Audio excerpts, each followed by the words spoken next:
Assalamualaikum warahmatullahi wabarakatuh. Perkenalkan, nama saya Puja Al-Quri Karimah. Saya dari kelas F3, mata kuliah Tasawuf dan Tradisi Pesantren 2. Pada kesempatan kali ini saya akan menjelaskan mengenai pembelajaran fikih di Pondok Pesantren Sidogiri, Pasuruan. Yang pertama, saya akan menjelaskan mengenai sejarah singkat Pondok Pesantren Sidogiri, Pasuruan. Sidogiri, Pasuruan dibabat oleh seorang Sayyid yang dari Cirebon, Jawa Barat, yang bernama Sayyid Sulaiman. Beliau merupakan keturunan dari Rasulullah dari marga Basyaiban. Sayyid Sulaiman sendiri membabat dan mendirikan pondok pesantren di Sidogiri, Pasuruan dengan dibantu oleh Kiai Aminullah. Kiai Aminullah sendiri merupakan seorang santri sekaligus menantu dari Sayyid Sulaiman yang berasal dari Pulau Bawean. Terdapat dua versi tentang tahun berdirinya Pondok Pesantren Sidogiri, yaitu pada tahun 1718 atau 1745.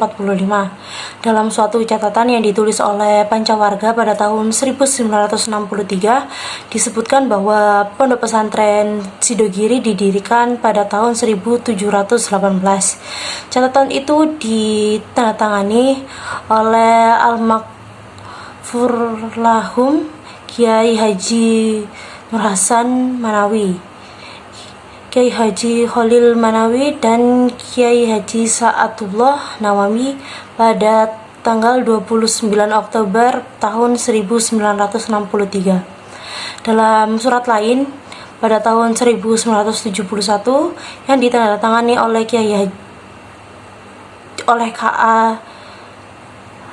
Sa'adullah Nawawi, tertulis bahwa tahun tersebut, tahun 1971, merupakan hari ulang tahun Pondok Pesantren Sidogiri yang ke-225. Dari sinilah dapat disimpulkan bahwa Pondok Pesantren Sidogiri berdiri pada tahun 1745. Dalam kenyataannya, versi terakhirlah yang dijadikan sebagai patokan hari ulang tahun atau ikhtibar Pondok Pesantren Sidogiri setiap akhir tahun pelajaran. Yang selanjutnya saya akan menjelaskan mengenai fikih. Secara etimologi, kata fikih itu berasal dari paham atau faham yang mendalam. Selain itu, fikih juga dapat dimaknai dengan mengetahui sesuatu dan memahaminya dengan baik. Fikih berasal dari kata faqihah yafhaku fikihan, yang berarti mengartikan atau paham.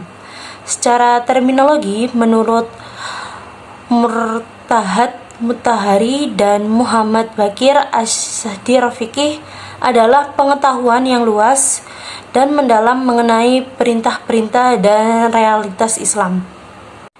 Yang selanjutnya ada pembelajaran fikih di Pondok Pesantren Sidogiri, Pasuruan. Pondok Pesantren Sidogiri adalah pondok pesantren Salafiyah yang terletak di daerah Pasuruan. Pembelajaran fikih dalam pondok pesantren Salafiyah itu berjenjang. Penjenjangan tersebut tidak didasarkan pada satuan waktu, melainkan berdasarkan tamatnya kitab yang dipelajarinya. Namun pembelajaran fikih yang ada di Pondok Pesantren Sidogiri Pasuruan itu sedikit berbeda dengan penjelasan yang di atas. Meskipun Pondok Pesantren Sidogiri itu merupakan suatu pondok pesantren Salafiyah, cara pembelajarannya menggunakan pada satuan waktu atau berdasarkan tingkatan kelasnya, tidak berdasarkan tamatnya kitab yang dipelajari. Mengenai hal tersebut, tingkatan kelasnya itu dimulai berdasarkan tingkatan kelas yang terendah, yaitu kelas 1-2 Istidaiyah, kelas 3 Istidaiyah, kelas 1 Sanawiyah, dan kelas 2-3 Sanawiyah. Adapun kitab yang diajarkan yaitu pada kelas 1 sampai kelas 2 Istidaiyah, yaitu Mabadi'ul Fiqih, yang merupakan suatu kitab yang bermazhab Imam Syafi'i yang disusun oleh Umar Abdul Jabbar, yang membahas tentang ibadah keseharian seperti tahoroh, najis, istijak, mandi wajib, tayamum, sholat, zakat, puasa, haji, dan lain-lain. Yang selanjutnya pada kelas 3 Istidaiyah itu belajar kitab Safinatul Najah. Safinatul Najah sendiri merupakan kitab yang berisi tentang rukun Islam, rukun iman, makna nikmat tauhid, tanda-tanda balik, bab toharoh, bab sholat, dan bab jenazah. Yang selanjutnya kelas 1 sanawiyah yaitu Sulam Taufik.